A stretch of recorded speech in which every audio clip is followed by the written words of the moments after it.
दोस्तों, जिन लोगों को शुगर हो जाता है वो ये सोचते हैं कि अब तो मुझे शुगर हो चुका है। अब थोड़ी बहुत अगर मैं लापरवाही करता भी हूँ तो कोई बात नहीं, क्योंकि अब तो मैं पेशेंट हो चुका हूँ।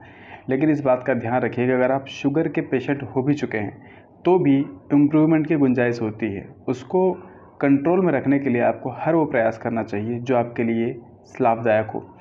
अगर हम खान-पान की बात करें तो कुछ एक चीज़ें आपको बताना चाहूँगा जो बहुत ज़्यादा इम्पॉर्टेंट होती हैं शुगर के में। आपको बहुत सारे लोग बताते हैं कि ये खाओ, वो खाओ, और इंसान बिल्कुल भ्रमित हो जाता है कि मैं क्या खाऊँ, क्या ना खाऊँ।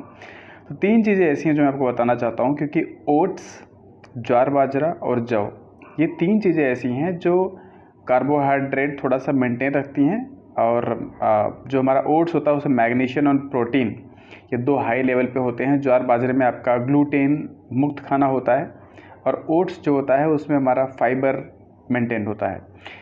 इसके अलावा कुछ चीज़ें जो आपको बताना चाहूँगा कि डेली बेसिस पे आपका नियमित व्यायाम होना चाहिए, और सबसे इम्पॉर्टेंट चीज़, अगर आप शुगर के पेशेंट हैं तो आपको प्रोसेस्ड फूड नहीं खाना है, तली भुनी हुई चीज़ें नहीं खानी है, कोल्ड ड्रिंक नहीं पीना है।